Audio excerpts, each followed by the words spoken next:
A letter to God. जितना interesting ये topic सुनने में लग रहा है, उससे भी ज़्यादा इंटरेस्टिंग इसकी कहानी है।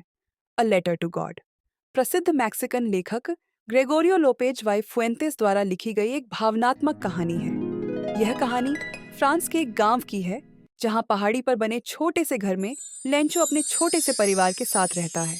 वह एक गरीब लेकिन मेहनती किसान है, जो अपनी पत्नी और बच्चों के लिए दिन रात काम करता है। खेती ही लेंचो का एकमात्र जीविका का साधन है।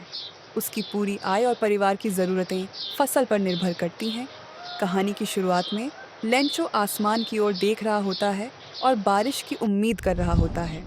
उसकी फसल को पानी की ज़रूरत होती है और वह काले बादलों के आने की प्रतीक्षा करता है। कुछ समय बाद उसकी प्रार्थना पूरी हो जाती है। आसमान में बादल छा जाते हैं और बारिश शुरू हो जाती है। यह देखकर लेंचो और उसका परिवार बहुत खुश हो जाते हैं। लेंचो बारिश की बूंदों को महसूस करने के लिए बाहर आता है और उन्हें न्यू कॉइन कहता है, क्योंकि ये अच्छी फसल और समृद्धि का प्रतीक है। लेकिन उनकी यह खुशी ज़्यादा देर तक नहीं टिकती। जब लेंचो अपनी फसल को बारिश में लहलहाते हुए देख रहा होता है, तभी मौसम अचानक बदल जाता है। बारिश धीरे धीरे ओलों में बदल जाती है। ओले मतलब हेल स्टॉर्म में बदल जाती है। बड़े बड़े ओले आसमान से गिरने लगते हैं और हर चीज़ को तहस नहस कर देते हैं। लगभग 1 घंटे तक ओले गिरते रहते हैं, जिससे लेंचो की पूरी फसल नष्ट हो जाती है। मक्का और सेम की फसल, जो उसकी एकमात्र आशा थी, अब पूरी तरह बर्बाद हो चुकी है।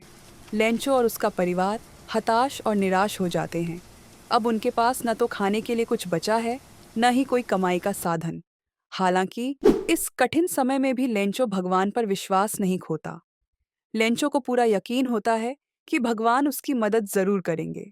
उसकी आस्था इतनी गहरी होती है कि वह भगवान को एक पत्र लिखने का फैसला करता है।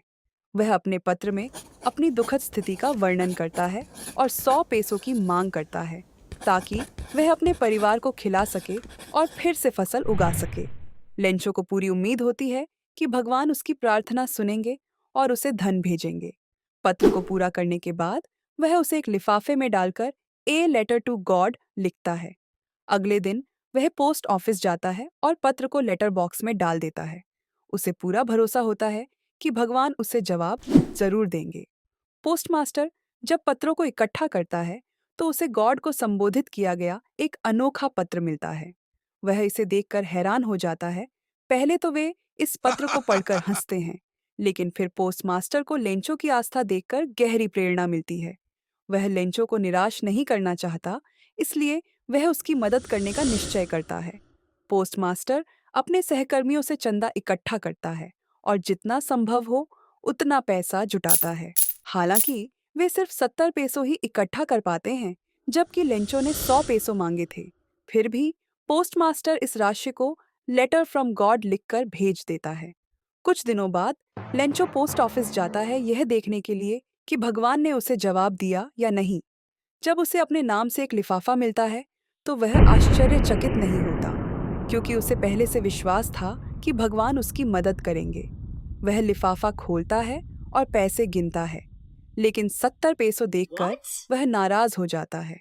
उसे पूरा यकीन होता है कि भगवान ने 100 पैसों भेजे थे, लेकिन पोस्ट ऑफिस के कर्मचारियों ने 30 पैसों चुरा लिए। गुस्से में लेंचो फिर से भगवान को पत्र लिखता है। इस बार वह धन मांगने के बजाय शिकायत करता है। अपने पत्र में लेंचो लिखता है कि भगवान को उसे बाकी 30 पैसों और भेजने चाहिए, लेकिन साथ ही वह यह चेतावनी भी देता है, कृपया यह पैसा डाकघर के माध्यम से मत भेजना, क्योंकि यहाँ के कर्मचारी चोर हैं। यही कहानी की विडंबना है। जिन्होंने लेंचो की गुप्त रूप से मदद की, वही अब चोरी के आरोपी बन जाते हैं। अ लेटर टू गॉड एक भावनात्मक और प्रेरणादायक कहानी है, जो हमें आस्था, मानवता और विडंबना का मूल्य समझाती है।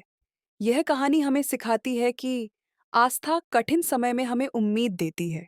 दया और करुणा दुनिया में मौजूद है। कभी-कभी लोग सच्ची मदद को पहचानने में असफल हो जाते हैं। देखने के लिए शुक्रिया।